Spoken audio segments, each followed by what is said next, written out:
जंगल में एक भूत हंसते हुए खुद से बात कर रहा था। मैं किसी को भी नहीं छोड़ूंगा। मैं जानवरों को मारकर अपनी शक्तियां बढ़ा लूंगा। वह भूत खुद से बात कर ही रहा था कि तभी उसके सामने एक शेर दहाड़ता हुआ आता है। उस शेर को देख हंसते हुए वो भूत बोलता है, ये शेर तो खुद ही मेरे सामने आ गया। मुझे अब मेरा शिकार ढूंढने की जरूरत नहीं है। इतना कहकर वह भूत अपनी एक उंगली से भूतिया जादू करता है और शेर के ऊपर हमला कर देता है, जिसके बाद शेर बेहोश होकर नीचे गिर जाता है। भूत उसे घसीटते हुए एक गुफा में ले जाता है, जिसके बाद वह भूत अपने काल देवता की मूर्ति के आगे उस शेर की गर्दन काट देता है और उसके मांस के छोटे छोटे टुकड़े कर देता है। और वो भूत एक मामूली इंसान बन के गाँव में चले जाता है। और अगली सुबह वह गाँव में एक मामूली सा कसाई बनकर उस शेर का मांस बेचने लगता है। मांस ले लो, ताजा ताजा मांस ले लो। अरे, ये तो कोई नया कसाई लग रहा है। हाँ करण, तुम बिल्कुल सही बोल रहे हो। चलो आज इससे ही मीट लेकर देखते हैं। हाँ भैया, वैसे भी भोला कसाई की दुकान बहुत ही ज्यादा दूर पड़ती है। अच्छा हुआ इसने अपनी दुकान यहीं खोल ली। इतना कहकर करण और राघव दोनों ही उस भूतिया कसाई के पास जाते हैं और उससे बोलते हैं, अरे भैया, ये मीट कैसे दे रहे हो? भैया 140 रुपए किलो है। करण और राघव दोनों ही अपने घर के लिए मीट पैक करवा लेते हैं और अपने घर में जाकर अपनी पत्नियों को वो मीट बनाने के लिए कहते हैं। जब उनकी पत्नी वो मीट बनाकर उनके सामने परोसती हैं, तब वो खाते हुए बोलते हैं, ओहो, कितना टेस्टी मीट है। आखिर ये कसाई इतना टेस्टी मीट कहाँ से लेकर आ रहा है? वो लोग मीट खा लेते हैं और इस तरह उस कसाई का मीट बहुत ही बिकने लगा। ऐसे ही एक बार की बात है, मोहन नाम का लड़का कसाई के पास जाता है और उससे बोलता है, अरे भैया, तुम इतना टेस्टी मीट कहाँ से लाते हो? तुम्हारे चर्चे तो पूरे गांव में फैल रहे हैं। कसाई उसकी बातों का जवाब नहीं देता और खाली हंसता रहता है। ये देखकर मोहन को थोड़ा अजीब लगता है, जिसके बाद वह खुद के मन में सोचते हुए बोलता है, आखिर ये मीट कहाँ से लाता है? क्यों ना मैं इसका पीछा करूं, जिसके बाद मैं भी वहीं से मीट लाया करूंगा और मैं भी खुद की एक दुकान खोल लूंगा। रात के 12 बज चुके थे और मोहन कसाई की दुकान बंद करने का इंतजार कर रहा था। थोड़ी देर बाद कसाई अपनी दुकान बंद करता है और जंगल की तरफ निकल जाता है। मोहन भी उसका पीछा करने लगता है।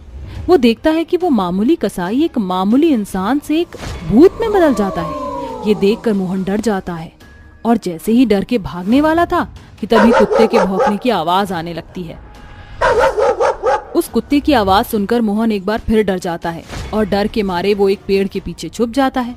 कुत्ते की भौंकने से उस भूत की नजर कुत्ते पर जाती है, जहां वह देखता है कि उस कुत्ते के साथ साथ वहां पर ऊंट भी है। ये देखकर भूत हंसते हुए कुछ बोलता है, आज तो मेरे हाथ खजाना लग गया है। कुत्ता तो कुत्ता, साथ में ऊंट भी है। वाह वाह वाह वाह। आज तो मैं इनका भी शिकार करूंगा, लेकिन मुझे अभी तक एक भी भेड़िया दिखाई नहीं दिया। एक बार बस भेड़िया दिख जाए, उसका शिकार करके उसको मैं खुद ही खा जाऊंगा।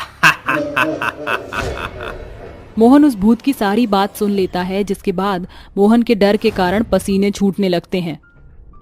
वहीं दूसरी तरफ भूत कुत्ते और ऊंट को अपने भूतिया शक्ति से एक गुफा में ले जाता है और उनकी बलि अपने काल देवता को चढ़ा देता है। थोड़ी देर बाद वह भूत कुत्ते और ऊंट का मांस काट के गांव की तरफ जा ही रहा था कि तभी उसकी नजर मोहन पर पड़ जाती है और वो उससे हंसते हुए बोलता है, अच्छा, तो तुझे मेरा सच पता चल ही गया। ठीक है, अब तो नहीं बचेगा। अब इन कुत्ते और बाकी जानवरों की तरह मैं तेरा भी मांस काट कर इंसानों के बीच बेचूंगा और उन्हें खिलाऊंगा।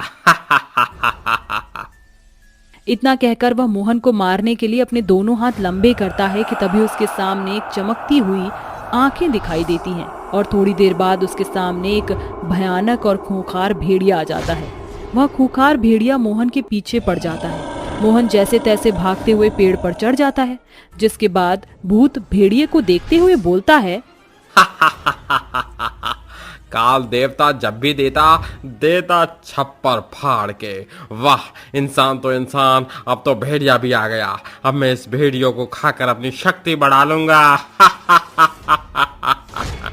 इतना कहकर वह भूत भेड़िए को मार देता है और पागलों की तरह उस इंसान को ढूंढने लगता है।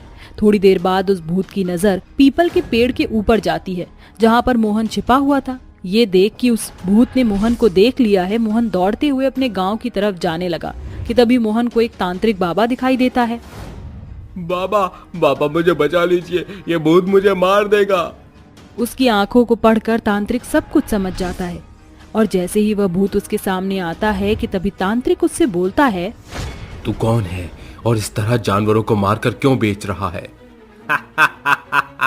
तू चाहे कुछ भी कर ले तांत्रिक, मैं यहाँ के हर एक जानवरों को मारकर इन्हीं गांव वालों को खिला दूंगा, और अगर कोई इंसान मेरे बीच में आएगा तो मैं उसे भी नहीं छोड़ूंगा। इसलिए मैं तुझे लास्ट वार्निंग दे रहा हूँ कि तू मेरे रास्ते से हट जा, वरना तू भी मरेगा। तू मुझे बता दे कि तू क्यों मार रहा है? तांत्रिक के इतना बोलने के बाद भी वह भूत उसको सच नहीं बताता, जिसके बाद तांत्रिक अपने मंत्रों की विद्या से एक मंत्र पढ़ना शुरू कर देता है। ओम नमो नमो, इस भूत का सच मेरे सामने प्रकट हो स्वाहा। ओम नमो नमो, इस भूत का सच मेरे सामने प्रकट हो स्वाहा। मंत्रों के उच्चारण के साथ साथ तांत्रिक ध्यान लगाता है जहां वह देखता है कि ये एक बुरी आत्मा है और ये यहाँ पर सिर्फ और सिर्फ लोगों का सर्वनाश करने के लिए आई है। इसका कोई भी मकसद नहीं है। तांत्रिक ध्यान लगा ही रहा था कि तभी वह भूत अपनी भूतिया शक्ति से मोहन को हवा में उड़ा देता है और उसको दूर पेड़ में जाकर पटक देता है। ये देख तांत्रिक अपनी आंखें खोलता है और उससे बोलता है, मुझे सब समझ आ गया कि तू यहाँ पर सिर्फ और सिर्फ लोगों का सर्वनाश करने ही आया है। अब मैं तुझे नहीं छोड़ूंगा। तांत्रिक अब सब समझ चुका था कि वह एक भयानक आत्मा है जो कि यहाँ पर सिर्फ और सिर्फ लोगों का नुकसान करने आया है। तांत्रिक अपने झोले में से भोले बाबा का त्रिशूल निकालता है, जिसके बाद तांत्रिक उस त्रिशूल के ऊपर मंत्रों का उच्चारण करने लगता है। ओम नमो नमः विनाश भूतो स्वाहा। ओम नमो नमः विनाश भूतो स्वाहा। मंत्रों के उच्चारण के बाद तांत्रिक त्रिशूल के ऊपर 3 बार फूंक मारता है। फूंकने के बाद तांत्रिक उस त्रिशूल को भूत की नाभि में भोंक देता है और उस तरह उस कसाई भूत का अंत हो जाता है। मोहन बच जाता है और वह अपने गांव अपने घर पहुंच जाता है, जिसके बाद वह अपने गांव वालों को ये सारी बात बता देता है। सभी गांव वाले इस चीज को एक बुरा सपना समझकर भूल जाते हैं और अपना जीवन आगे खुशी से व्यतीत करने लगते हैं।